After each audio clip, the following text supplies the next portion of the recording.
안녕하십니까. 주역 64개 노트 정리. 이번 시간에는 산택손 세 번째 시간입니다. 전체적으로는 225번째 노트 정리입니다. 이번 시간에는 63, 3인행 즉손 1인에 관한 물상과 64의 손기질 사천 유에 대해서 알아보겠습니다. 63은 기존의 통선, 일반론적 설명이 이제 와닿지 않는 측면이 많이 있는데 굉장히 조금 논리적으로 어려운 측면이 많이 있는 것 같습니다. 일단 설명을 같이 한번 읽어보겠습니다. 자, 한자 정리한 것을 같이 한번 읽어보겠습니다. 3인행 즉손 1인 1인행 즉득기우 세 사람이 가면 한 사람을 잃고 한 사람이 가면 벗을 얻음이라. 1인행 삼즉의야 한 사람이 간다는 것은 세 사람이 가면 의심함이라 이렇게 이야기합니다. 자, 기본적으로 효 위치를 보면은 이제 이렇게 상계의 태의 제일 위에 있죠 지금. 그래서 바른 자리는 아닙니다. 그 다음에 응은 하고 있습니다. 이 상태에서 기본적으로 우리가 제일 처음에 했던 이 다산의 설명, 지천태에서 3이 6으로 갔다 요렇게 되는 측면이 있죠. 요렇게. 그래서 여기에 착안해서 설명하는 견해가 기존에 통설적 견해가 많이 있습니다. 즉 효 위치를 보면은 63은 부당이고 상구와 정응한다 이렇게 돼 있죠. 그 다음에 지천태의 9삼효를 덜어내어서 여기를 이야기하는 겁니다. 덜어내어서 택계의 상육효를 채워줌으로써 즉 택계가 손계의 6삼효로 바뀌었고 택계의 상육효는 손계의 상구로 바뀐다 이렇게 합니다. 이 물상을 설명하는 거죠. 이 부분을 이제 보면은 설명을 보면은 지천태의 9삼효를 덜어내어 택계의 상육효를 채워줌으로써 택계의 3효는 손계의 6삼효로 바뀌고 지금 계속 이 부분을 글로서 설명을 하고 있는 부분입니다. 이 부분을 택계의 상육효는 손계의 상교로 바뀐 것을 한 사람을 들었다. 즉 최초에는 이제 이 상황에서 보면은 이제 지천태에서 이제 산택손으로 가는 거죠. 그래서 여기에 있는 하나가 이렇게 올라가니까 이 양강 하나를 덜어냈다 이렇게 이야기합니다. 즉 상교호로 바뀐 것은 한 사람을 들었다 손일인하고 표현합니다. 이게 장치성 교수님 책 145페이지에 있습니다. 그 다음에 듣기우를 표현을 하는 것을 보면은 아까 비슷하게 택계의 9삼이 상육을 채우러 가면은 64, 65가 유순하게 되죠. 646가 유순한 음인데 친구를 하나 얻었다 이를 듣기우로 표현을 하고 있습니다. 그래서 이 부분은 이제 장치적인 책을 한번 읽어보는 게 나을 것 같습니다. 그 다음에 또 전혀 또 다른 방식으로 설명하는 교수님 견해는 황태현 교수님인데 이 학계가 태녀죠. 태녀. 그 다음에 상계가 간남이죠. 그래서 간남과 태녀의 물상으로 일단 설명을 하고 그 다음에 여기에 있는 63과 상구가 응을 하고 있죠. 그래서 이 관점을 섞어서 설명하는 견해가 있습니다. 황태현 교수님 한번 읽어보겠습니다. 소녀를 뜻하는 소녀를 뜻하는 태와 소남을 뜻하는 간인을 따르고 도우려 간다. 즉 학계가 상계를 도우려 하죠. 이런 상태에서 학계의 세 효가 함께 자기를 희생하여서 위를 도우면은 초구와 구이 여기에는 두 개의 양강이죠. 두 개의 양강이 64, 65를 돕지만 63의 음효는 따로 떨어져서 63은 음이고 이게 상구와 지금 이렇게 응의 관계에 있죠. 이렇게 지금 63은 이렇게 상구와 응의 관계에 있죠. 그래서 63의 음효는 따로 떨어져 상구와 양유와 정하니까 상구를 돕게 된다 이렇게 됩니다. 그래서 둘과 하나로 분열이 된다고 이야기합니다. 근데 이와 조금 상황이 반전되어서 63이 초구를 63이 초구 구위와 함께 하지 않고 위를 도우면은 전일하게 단독으로 상구와 정할 수 있다고 이야기합니다. 그러면은 이제 주인은 이 전체를 설명을 둘이 친하면 전이라고 셋이면 잠난하다 이렇게 합니다. 이 황 교수님 책 732페이지 있는데 이 부분을 이제 조금 어려우니까 이제 교수님 책을 직접 한번 읽어보는 게 더 나을 것 같습니다. 까다로운 측면이 많이 있습니다. 자, 6.3은 여기까지 하고 6.4를 보겠습니다. 손기질, 사천유희 무구, 상활, 손기질 역가희야. 그 병을 덜게 하니 빠를수록 기쁨이 있고 허물이 없으리라. 상활, 그 병을 덜어낸다면 또한 기쁨이라. 조금 다르게 설명하는 견해는 손기질을 병을 덜어내고 사람으로 빨리 하여금 제사를 지내게 하니 또한 나을 수 있다고 해석하는 견해가 있습니다.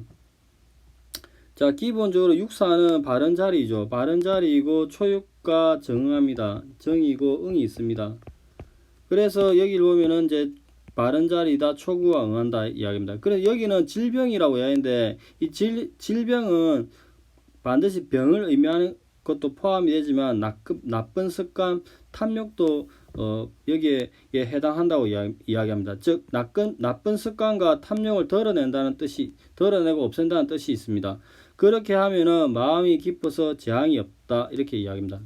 계속 질병은 시기심, 질투, 비난, 미워하는 그런 상징성이 있습니다. 그럼 우리가 실천적 효를 받았을 때 이 손기질의 의미가 무엇인지, 그 다음에 사천의 의미가 무엇인지 이제 실천적으로 고민을 할 필요가 있죠. 그리고 이 질의 의미가, 이 병의 의미가 이제 누구에게 어떠한 영향을 끼치는지 이제 이것도 이제 고민할 필요가 있습니다. 여기가 이제 일반적인 설명이고 거듭 말씀드리지만 여기에 있는 6.3에 대한 설명은 기존의 설명과는 달리 굉장히 까다로운 부분이 있고 해석이 좀 어려운 부분이 있는 것은 사실입니다. 자, 여기까지 보고 이제 다산의 설명을 보겠습니다. 다산은 조금 다르게 설명하는데 기존의 설명과는 달리 조금 깔끔한 측면이 있습니다. 3인행 즉손 1인 1인행 즉득기우 상활 1인행 3즉의야. 세 사람이 동행하면 한 사람을 잃게 될 것이다. 한 사람이 가면 친구를 얻게 될 것이다. 상활 한 사람이 가는 것은 세 사람이 같이 가면 서로 의심하기 때문이다. 이렇게 이야기합니다. 자, 물상을 보면은 세 사람이 가면 한 사람을 잃게 될 것이다. 이렇게 이야기하는데 이게 지천태 본계죠. 산택손 본계가 있으면은 산택손 본계는 이렇게 지천태 모계로 붙었죠. 이렇게 추야에서 온 것이죠. 그래서 굉장히 간단합니다. 지천태 깨 시절에는 세 개의 양이 함께 진행한다고 얘기합니다. 그래서 양강이 이렇게 세 사람이 가는 거죠. 그래서 추위를 하게 되니까 두 사람밖에 없는 거죠. 그래서 손으로 추위를 하게 되면은 양을 하나 잃게 된다. 이렇게 즉손 1인의 물상이 나옵니다. 그 다음에 이제 혼자 가다가 친구를 얻는다 이런 물상이 있는데 이걸 보면은 여기에 산택손 본께가 상옥계를 취하면 이렇게 되죠. 여기를 상괴, 여기를 학괴를 하게 되면은 지뢰복이 되죠. 이 지뢰복은 제일 밑에 학괴 강 하나밖에 없죠. 그래서 이 강이 이제 6이가 효변을 하게 되면은 두 개의 강이 이렇게 만들어지는 거죠. 그래서 두 개의 강이 리로서 만나는 거죠. 그래서 혼자 가다가 친구를 만난다 이렇게 얘기합니다. 즉 설명을 보면은 한 사람이 가다가 친구를 얻는 것이다. 리께에서는 두 개의 강이 예에 맞게 회합하니까 리에서 상견례를 하니까 만난다 이렇게 이야기합니다. 그러면 세 사람이 가면은 의심을 생긴다 이야기는 이렇게 이제 지천태 여기에 이제 지천태 상옥계를 지뢰복을 취했죠. 그래서 지뢰복이 와가지고 복계가 되는 거예요. 6.3이 효변하게 되면은 지화명의가 지죠. 명의가 된 상태에서 이 학계의 1과 3이 강이니까 서로 실려서 리로서 호언하는 만남이 나온답니다. 그래서 혼자 가니까 이렇게 친구를 만나는데 그러나 3인이 가면은 이렇게 지천태의 경우에는 리의 물상이 안 나오는 거죠. 그래서 리를 이루지 못하니까 결국 상대적으로 의심이 생긴다 이렇게 이야기합니다. 그 다음에 이제 육사를 읽어보겠습니다. 손기질 사천유희 무구 상활 손기질 역가희야.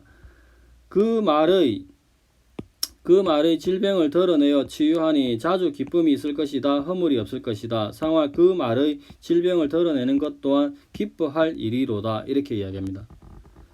그러면은 이제 그 손기질의 물상을 보면은 기본적으로 이렇게 산택손이 육사가 효변하게 되면은 화택규가 되죠. 화택규는 이렇게 뇌천대장에서 이렇게 올라온 거죠. 그래서 뇌천대장의 물상을 보면은 합계가 건의 말이죠.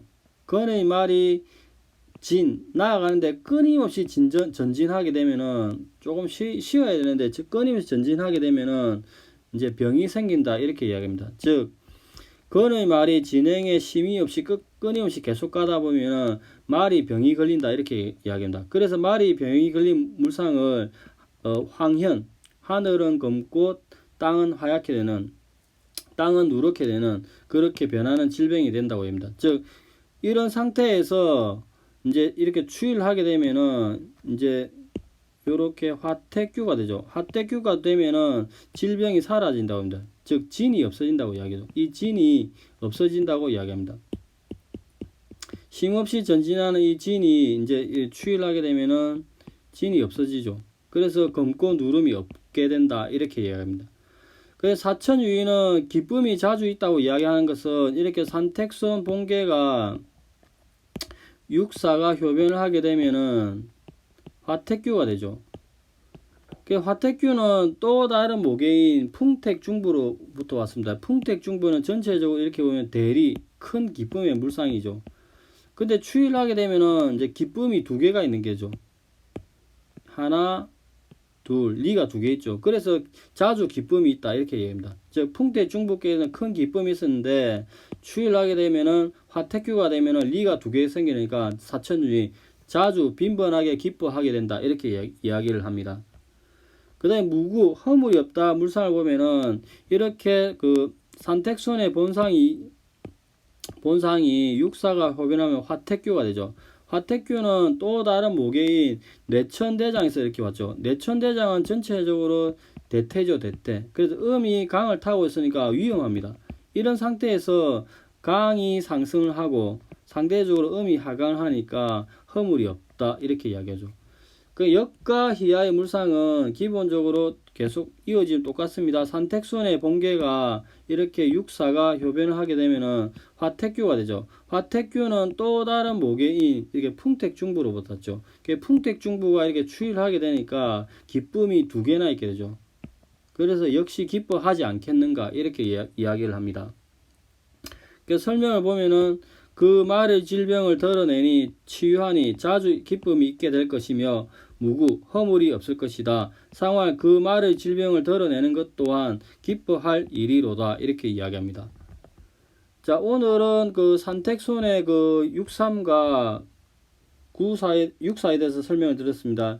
63은 또 조금 다르게 설명하는 견해가 뭐가 있냐면은 산택손이 이렇게 있으면은 이게 태녀고 이게 갓남이니까 이제 여자와 남자가 부부 관계를 맺어서 그 아이를 출산하는 그런 걸 이야기해서 3인행 즉손 1인행 즉득기후로 설명하는 견해도 있습니다.